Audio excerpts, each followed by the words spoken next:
कुमार मिश्रा हुआ। मैं गोविंदगंज के 2020 में प्रत्याशी था, विधायक प्रत्याशी था। जो कैरम बोर्ड चुनाव चिन्ह था मेरा 6 नंबर पे, और द पुलिस पार्टी से मैंने चुनाव लड़ा हुआ था।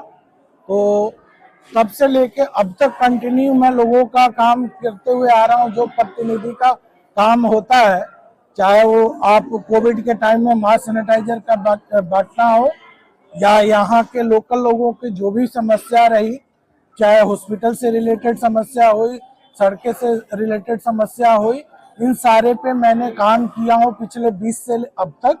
और आज एक यूथ होने के नाते प्रशांत किशोर जी से मैं जुड़ा हूँ, और गोविंदगंज 14 गोविंदगंज का मैं भी एक संभावित प्रत्याशी हूँ। ये बताइए कि बहुत सारी पार्टियां हैं बिहार में, आखिर आप जन सुराज से ही क्यों जुड़े?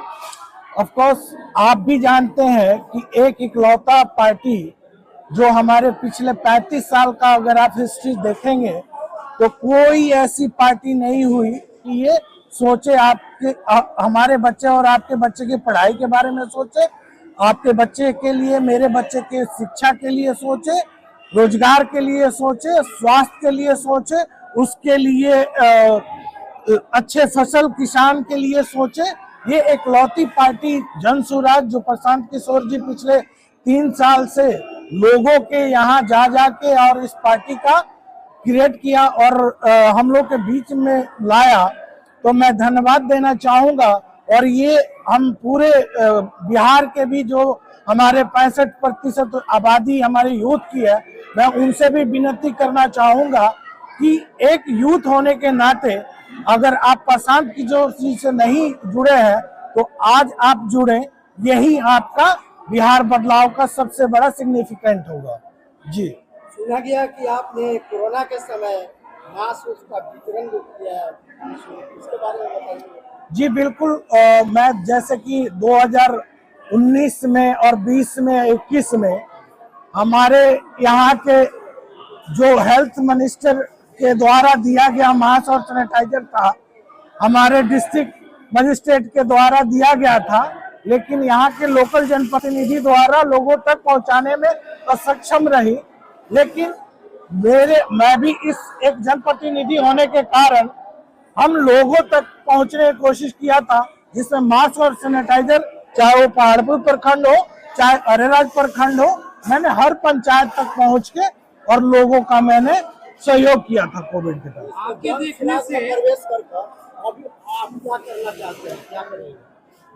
आपके देखने में गोविंदगंज में मुख्य समस्या क्या है? देखिए, गोविंदगंज की समस्याएं अनेकों समस्याएं, चाहे आप लॉ एंड ऑर्डर का बात कर ले तो, चाहे आप शिक्षा का बात कर ले तो, चाहे आप स्वास्थ्य का बात कर ले तो, चाहे आप किसी भी स्कूल की जल जीवन हरियाली हो, गली नली हो, हर एक चीज में आपको भ्रष्टाचार मिलेगा। तो मैं आपको बताना चाहूंगा, हमारे अगर पिछले 20 से लेकर अब तक की प्रोफाइल अगर देखेंगे तो हमारे द्वारा आवाज उठाई गई है। चाहे यहाँ अभी के टाइम में एक छोटी सी बरसात हुई है, आप खुद रातों दिन इन लोगों तक पहुंच रहे हैं, हर सड़क नाले में तब्दील हुआ पड़ा है। तो समस्याएं अनेक है। चाहे लॉ एंड ऑर्डर के देख लें, यहाँ पे दिन दहाड़े गोली चलती है, लेकिन यहाँ के प्रशासन द्वारा उस लोगों को तक पहुंचने में और उस अपराधी को पकड़ने में असमर्थ रहती है। तो अगर मैं कहता हूं कि अगर आपके जनप्रतिनिधि अगर इसके अकॉर्डिंग स्ट्रांग है तो हम उसको ऐसे प्लान करें ताकि हमारे दिन रात जो हमारे लोगों के बीच जो हो रही अपराध है उसको कम किया जा सकता है और इन समस्याओं को कम किया जा सकता है। अगर प्रशांत किशोर जी आप पे भरोसा करते हैं और आपको टिकट मिलता है, अगर गोविंदगंज से आप जीत करके जाते हैं, तो सबसे पहले आपका 3 काम कौन सा होगा? मेरा काम, जैसे उन्होंने बोला कि 12 महीने के अंदर में 3 काम जो करेंगे, सबसे पहले हमारे गोविंदगंज के यूथ जो प्लान में दूसरे राज्य में काम कर रहा है उनको मैं बंद करूंगा।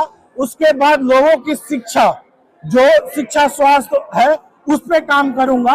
और यहाँ के वृद्ध जो महिलाएं विकलांग हमारे हैं उनको हम 2000 रुपए की राशि पहुंचाने के काम करें।